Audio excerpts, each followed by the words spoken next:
près d'un aéroport. Maman était tranquillement assise à son bureau occupée à écrire une lettre quand soudain la porte s'ouvrit et Laurette entra en coupe de vent.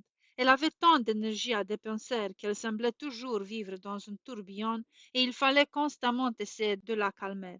Cette fois, dans son élan, elle glissa sur le petit tapis de l'entrée presque jusqu'au milieu de la pièce, perdit l'équilibre et tomba. Eh bien, lui dit sa mère, as-tu fait un joli voyage sur ton tapis volant? Laurette, tout en frottant son genou meurtri, accepta le jeu et répondit: Oh oui, maman, je reviens de chez mamie et je me suis bien amusée. Puis, redevenant sérieuse: Tu voudrais bien y aller réellement, tu sais, mais elle habite si loin maintenant. Ma chérie, tant que ton père sera pilote, nous pourrons y aller quand nous voudrons.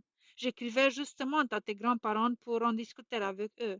Est-ce que tu n'écriras pas toi aussi un petit mot? Mais le pensée de Laurette avait déjà pris un autre tour. J'ai hâte que papa ne soit plus pilote militaire, maman. Toujours habiter sur une base comme c'est ennuyeux. Simone m'écrit que dans sa farm, elle a son petit poney de chèvres, de moutons et de tas de petits poussins. Oh, que j'aimerais habiter une farm. Bien sûr, nous n'aurions pas la place de loger ici tant de bêtes, mais tu as quand même ton joli perroquet bleu, Jaco et Fripon, ton petit chat. Je sais, maman, mais tu comprends que ce n'est pas la même chose. Ça doit être formidable d'avoir un poney qui s'appelle Princesse. Qu'est-ce que j'ai comme chevaux, moi? Juste ce grand monstre avec des ailes, dit-elle en montrant du doigt les avions que l'on apercevait au loin.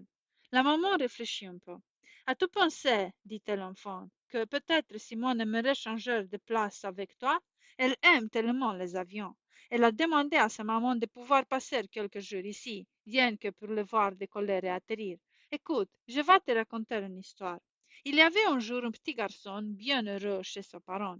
Dieu l'avait béni de toutes sortes de façons, mais il ne s'en rendait pas du tout compte. Tous les matins, il pouvait apercevoir, au loin sur une colline, une sorte de château dont les fenêtres lui paraissaient en or.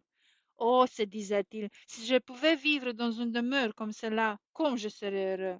Un jour, n'y tenant plus, il se mit en route vers la colline.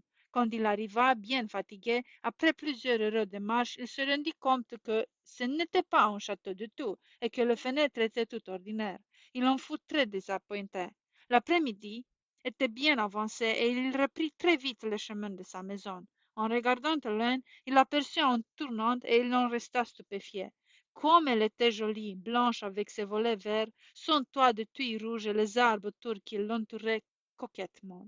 Le soleil passait à l'horizon et ses rayons illumineront bientôt les fenêtres. Alors elles replendirent comme de l'or. Le petit garçon arriva très tard chez lui et fut grondé de son escapade, mais il avait appris une leçon. Il savait maintenant que les choses ne sont pas toujours réellement ce qu'elles paraissent et il fut heureux, après cette excursion de ce vent, de revoir son bon papa, sa chère maman, son petit chien qui lui faisait fête, sa chambrette avec ses livres et ses jouets. Tout ce qu'il possédait était très précieux, mais il ne le savait pas. Je crains, ma petite Laurette, que tu ne ressembles à ce petit garçon. La fillette baissa la tête. C'est vrai, maman, je le comprends maintenant. Je ne vais plus me plaindre, je t'assure. Nous remercierions Jésus pour tout ce qu'il nous donne, n'est-ce pas, chérie? Maintenant, viens, écrire à mamie. Tu lui dirais que c'est bien agréable de penser que nous pourrons aller là, voir tous ensemble.